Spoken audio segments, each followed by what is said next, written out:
Welcome to another episode of the Unibytes podcast, where we share a piece of the world's news with you, our audience. I'm Kareem, and today, Lottie is joining me for a joint episode where we're going to be talking about the COVID relief bill, because there's a lot of stuff going on with it, and it's really important to ending this pandemic and also understanding how we can move forward from this pandemic. Hello, I'm Lottie. Most of you know me from the economics part of the Unibytes podcast. Today, I want to talk to you specifically about what's in the bill and how this affects the economy and the average person. All right, so basically, this bill, the House and Senate just passed, but there are parts of the bill that don't have equal footing. It's supposed to be like a direct mirror of each other, but in this case, this isn't true. The $15 part of the bill that says we need a $15 minimum wage was not passed, at least in the Senate. And there was a $1.9 trillion clause in this bill that would give $2,000 per family. And this part is destined to become the actual law and is subject to rolling out. Something I thought about. The 2000 that they've been talking about, there were a lot of changes that they really made to this bill. They initially said that the point of this bill is that we're going to beat the virus, we're going to safely reopen schools, we're going to get families some relief, we're going to try and get people out of the economic struggle. And there's a lot of money going to different areas for this, right? To education, to your school systems, to vaccination programs, and vaccine centers and contact tracing. But the money that's getting to families has been played around with so much. It started with the promise of $2,000, but now the $2,000 amount is $1,400 per person, and then account the $600 that was in the December bill before the Biden administration, and that's the $2,000 that people are getting. And the way that they've changed the income threshold has made it to where less people are getting it. So I guess I'm just wondering, why have they taken so long to work on this bill and get it out and get help to people just to come at the end and cut some of the money? What is some of the argument, the justification for not doing the minimum wage increase or getting more money to people? Well, that has a lot to do with things like job prospect, and this I'm going to have to go in extensively on because that's a huge thing that I could go on just such a tangent for.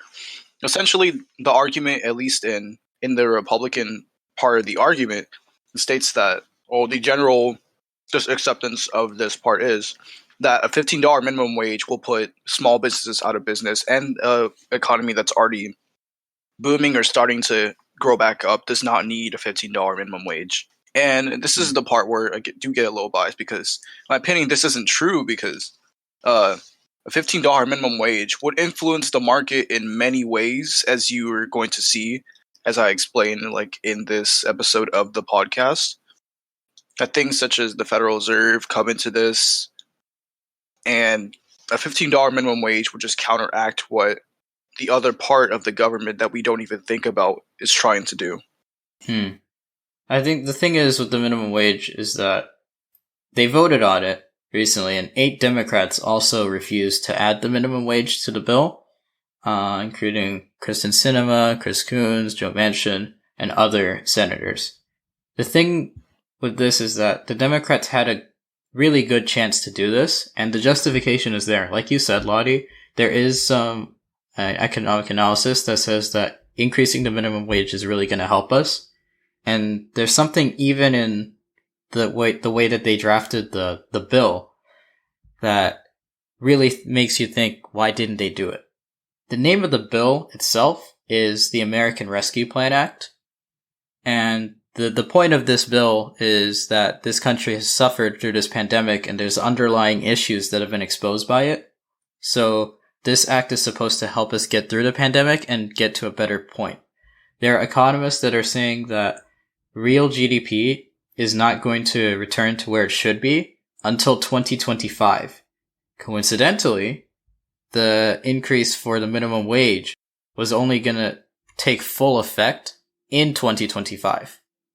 So things lined up pretty conveniently. There's been a lot of talk about increasing the minimum wage for a while. It would help to eliminate a lot of existing problems that we have. And I guess you could kind of fill me in on this. Okay, so first of all, I want to comment. About the real GDP portion that you just mentioned. That's actually not going to increase until increase until 2031. That won't be greater than the other GDP. I want to talk about how things like the Dow Jones and Nasdaq sank. Specifically, this starts with Warren Buffett mentioning that the economy is going to be red for a while, or in the red. The stock market itself would also be in the red. This is because of things like I said earlier, the job prospect. In fact, the Dow Jones actually decreased by 1.1% and Nasdaq by 2% over the last week. And that's insane because a week is a not a very long time for things such as the biggest indicators that we have to decrease. Right. And that real GDP part is looking like a real possibility sooner than 2025. And 2031 is going to be the part where economists actually say that we're going to go to where we were in the 1970s. In the 1970s, there was this big flash crash that not many people knew about, but it affected things like the biggest corporations, like the biggest ones you can think of, like McDonald's, Walmart, etc. And this is actually going to affect these small businesses in these cases because a lot of these are playing into the stock market game now. A lot of these are affected by greater companies that probably own them, like own different franchises and stuff. Mm-hmm. And things like your competition. Like, let's say you own like a flower shop, and then there's like another flower shop that's corporate owned. If that goes down, like, let's say that entire part of that industry just goes down because that corporation just fell. You would think, oh, since there's no competition, that local owned flower shop will gain money, right? No, if all these close, then people by default aren't gonna want to go to buy flowers anymore because they see all these things closing. They're just wondering why. You would think it'd be because you would think people would respond in a way to just go to that one flower shop, especially when they need flowers and stuff, right? But no, that's not the case here. So it affects them too. Well, there's the thing with the stock market is, I guess when they were making this bill, you talk about how like different sectors are going to be affected by the way the stock market's performing. Mm-hmm. But at the lowest level, people who are like considered essential workers have been criminally underpaid, and the political justifications have been all over the place. So we have some people saying it shouldn't be attached to the bill, that this is kind of away from this. Some people are even talking about the Senate parliamentarian, who, if you don't know who the parliamentarian is, they're basically this advisor to the Senate on what are the rules that they follow and what are the existing precedents on different laws that are put in place. So the current parliamentarian gave advice that said the Democrats cannot add the minimum wage increase to this bill because it's too irrelevant to the actual spending of the bill. And so you cannot try and force a quick vote on it. You have to have like the full process allowing a filibuster as well. So after the parliamentarian makes a statement, nothing is really binding. There are examples of people in power ignoring the parliamentarian. For instance, there was one vice president in 1975 who straight up ignored advice from the parliamentarian about how to deal with the filibuster. He just went and had his own procedure on how to deal with it. So there's nothing binding about it. The Democrats could have still gone through and gone around this parliamentarian. And the thing is, the minimum wage is a big factor in how people are suffering in this pandemic. And we're seeing this with the money that people are depending on, these stimulus. $15 an hour is not that big of an increase if we really think about it. The current federal minimum wage is about $7.25, and people who are working on tips have a sub-minimum wage of $2.13. And we're telling them that as the standard of living has continually increased, $7.25 an hour is enough to pay your rent, pay for water, pay for utilities, pay for food, pay for clothing, pay for school, feed your family, have your kids in school, save for a college tuition fund, and then have money to spend after that. It's just not going to happen. We saw that a lot of businesses went out of business. A lot of people lost their jobs and had to file unemployment claims in huge numbers because there's this underlying problem that people have been underpaid for so long. It's exploitation. So the people at the top have been like, oh, we're fine. The Democrats who voted against the minimum wage increase, oh, we're millionaires. We're good. They don't have to live that life. They don't have to live the minimum wage life or worse than the minimum wage life. They're not at threat of being homeless because of this pandemic or anything else. So why is it that there's an emphasis on spending too much with this bill? Because that's something that's been talked about a lot. Okay, so there's actually a huge emphasis on this because even though we're at a deficit right now, like people aren't going to be able to afford things like pay pills and all that, like you said before. But even though we are in a deficit, the market is actually expected to undergo this market surplus, at least for a short time, immediately after the bill is passed and people actually have their money. That's because, when people get money, immediately the first thing they want to do is spend it, or that's what the part of the argument is, that people are just going to spend this money. And that's where I get into the Federal Reserve. For a few weeks, or at least a few weeks now, like the last 2 weeks, the Federal Reserve expects that there's going to be a wild increase in spending, and this will benefit the economy in a way that has not for months. The problem here is inflation. Inflation is where we give a general rise to things like price level over a short period of time, or a long period of time. It's called long inflation. That's something we don't really learn in schools, the term long inflation, but long inflation, essentially inflation in a period of like 5 or 10 years. Where short is like a period of 1 year. We're going to have short inflation in this case, but it'll lead to long inflation. The inflation level is expected to rise above 2% if we get that 2%. If we get that 2% inflation and $2,000 per family, then it's easier for prices to rise to accommodate spending. It's also customary to raise things like interest rates to, help with that, to just stop the inflation. But the Fed chairman doesn't want to do this, as he's been saying since like mid-July 2020. He's not going to budge. So things like interest rates aren't going to go up, even though the average person wouldn't want them to. So if interest rates don't go up, people are going to keep spending and spending and spending and spending. And that's the start of the argument that's being made here, that people are going to immediately spend all their money as if they don't have things like responsibilities to take care of. Mm-hmm. That's the exact thing. People do have responsibilities to take care of. It's not like we're not taking the money when we have to choose between our water bill and our rent and say, I'm going to go get the PS5. That's not what's going on. It's not what's happening. People have serious needs that they're not able to fulfill. And it's affecting it. Like, here's one case, right? So in the city of Jackson, Mississippi, they were affected by the winter storm and by the ensuing, climate issues that took place. We talk a lot about Texas. Texas was in the news so much, and what happened in Texas and what is still going on in the aftermath in Texas is really bad. But in Jackson, Mississippi, you can see this exact problem, that people are not trying to just spend their time and money on things that don't matter. So 25% of people in Jackson live in poverty. The city is 82% black. And when the winter storm hit, they have an old system of water distribution and treatment. So they have pipes that are like century-year-old. They have a system that works by water pressure. When the snowstorm hit, it froze many of the plants and made them shut down.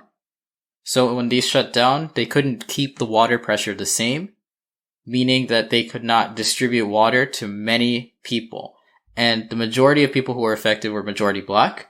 The people who are affected are people who are living in extreme poverty. As of right now, they have had a boil water notice for 3 weeks. A boil water notice means your water is not safe to use on its own without some type of treatment. And there are people who have been without water for 3 weeks, completely without water. No running water, nothing in the pipe, nothing in the tap, unable to flush your toilet, you can't take a shower, you can't take a bath. People are using garbage cans and milk jugs and other bottles to just get water that's being distributed by the city. There are people who have had lead contamination in their water. And the worst part of it all is that this was entirely preventable. You just have to spend the money to actually deal with these issues. There's a bill that's I don't think it's a part of the COVID bill, but it's a similar thing to what the COVID bill is supposed to do. It's called the Water Act, which is supposed to give money for fixing infrastructure and addressing water contamination. The degree of contamination is like this. I'll give it here's a scientific analysis of it. There's this idea in water treatment called turbidity, which is basically how clear is the water. The more turbid the water is, the less clear it is. So the more stuff that's in it. The stuff isn't bad, but it's usually not good. And the more of it there is, the more likely you have bacteria. There's a certain level that you have to have for turbidity, like 0.3 units. In Jackson, the water has 3 times the allowed turbidity. It is that bad. And instead, the governor says, it's the city's responsibility to maintain the infrastructure. The lieutenant governor says it's the city's responsibility, when both people could have put in place policy that fixes the infrastructure. So we talk about inflation and spending's going to go up. As you said, it's not that people are sitting here saying, I want the new PS5, I'm going to go get it. I want the new Xbox One, I'm going to go get it. I want a new laptop, the new iPhone, whatever. People literally don't have the bare necessities. And then the stock market is used as the way of gauging things. And inflation is used as an argument not to. It just cannot, these things cannot coexist. Do you think that they should have still gone through with the minimum wage increase? Honestly, yes, I actually do think so, because if you do increase that, then this will actually help increase spending, like you said before. Because if things like the interest rate goes up, you're going to want to increase spending as a result to balance that out. You don't want to reach things like record lows like you did in the 70s, like the economist that we mentioned before said. And we sure as heck don't want the economy to crash like we did see it before, like last year. You know what happens when people lose their jobs? You know what happens when banks and things go out of money, which can happen in this case. Yeah. It's really, we're sitting here, we're finally at a point where we can get serious, meaningful relief, but I'm going to go back to the name of the bill for a second. The name of the bill is the American Rescue Plan. So why do we have to be rescued? We're supposedly this really civilized nation. We've really progressed in a lot of ways, but we're so willing to have a city that is majority black have no water for 3 weeks. Very little national attention in the media, very little talk about it at a federal level. And the justification is it's their fault. It's their fault that things are like this. It is people's faults for not making enough to make ends meet. Oh, you can't afford your rent. It's your fault. But instead of just saying it's the American Rescue Act just for COVID, it's gotta be for more than COVID. And like you said, the minimum wage increase would help to increase spending. It would help to get us out of the economic slump that we've had, but it would also help to prevent it from happening again. And we cannot have it happen again, because people are dying because of it. People are dying because they can't get clean water, they can't get their necessities. We're not gonna know the death toll in Texas for weeks, right? Because we just don't know how many people the storm really killed directly.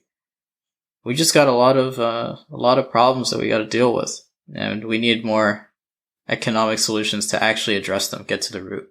It's crazy because you see how the average person is affected by this, and this is thing called a rod bit based, where you essentially spend the money on things you want, right? That's clearly and obviously not happening here.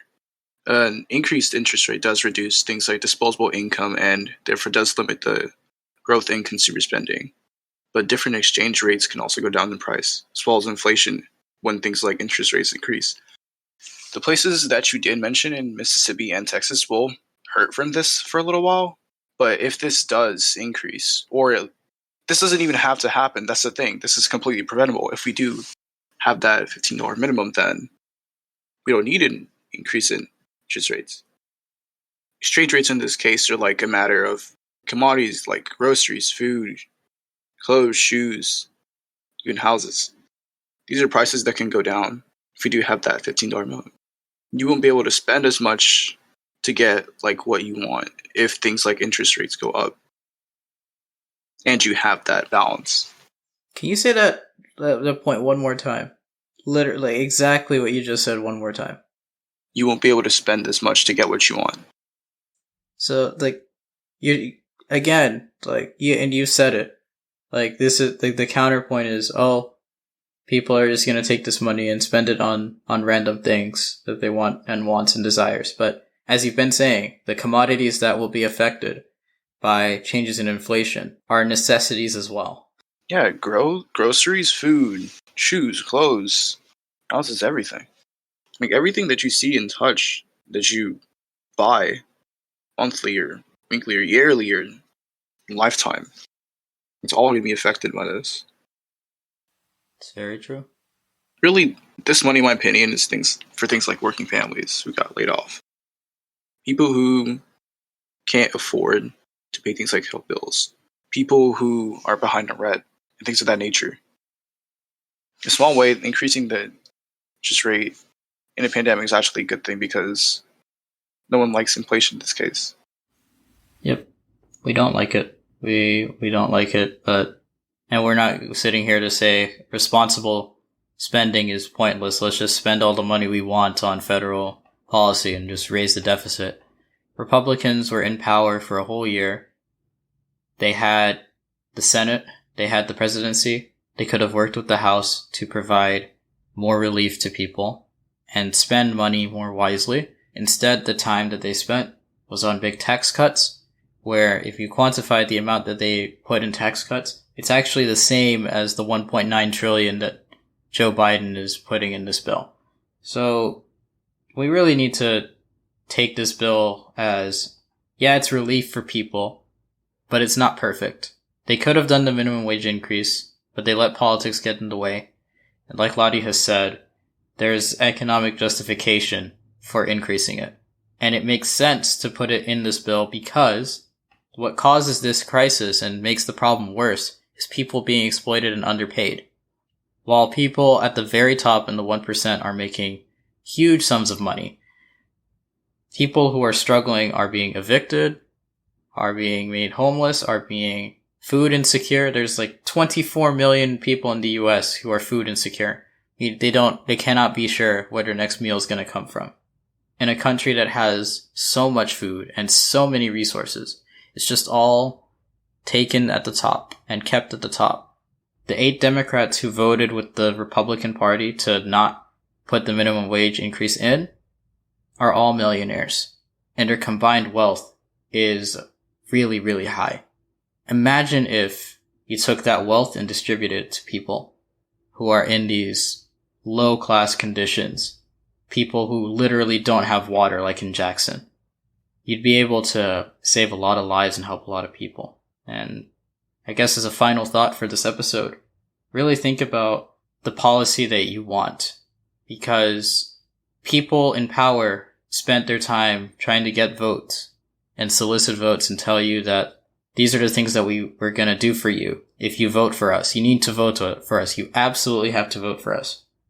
But if they turn around and they they sell you short or they don't sell you anything, why should they have your vote? We really can hold the Democrats accountable for this because they, at this point, control the presidency, they control the Senate, they control the House. They have no reason to just not do what they should do. Just as a final statement for this episode, I think we should hold both accountable, not just one, not just the other. And to just comply in between like our own government, because if we have that, then we can't get anything done. But at this point, this might not be something that's truly viable, and it's up to people like us to make that difference. So thank you for listening to this week's episode of the Unibytes podcast. If you enjoyed it, you can follow us on our Instagram at Unibytes Podcast, where you can also find our website link. We are on Spotify, we're on YouTube, we're on most places where you can find podcasts. We will have a new episode this coming Saturday. Mm-hmm. And we're also on Twitter at Unibytes. You can also listen to this on like various platforms like Spotify and Apple Music and even YouTube. If there's anything you'd like to discuss, we're open at our email at unibytespodcast@gmail.com. And at this point, I'd like to give credit to things like Yahoo Finance, Reuters, CoinMarketCap, Business Insider, and Forbes for the useful information. I do not own any of the information I used and discussed, nor is what anything I said specifically financial advice. And feel free to check their takes on the subject. So now that we have our legal protection, yeah. please look into also what is going on in Jackson, Mississippi, and if you have the means to help people there, donate, spread the word, let there be more awareness of it, because it is an issue of racism, it's an issue of environmentalism, and it's an issue of just plain humanity. Mm-hmm. That's my piece. Yeah. Thank you. We'll see you next week.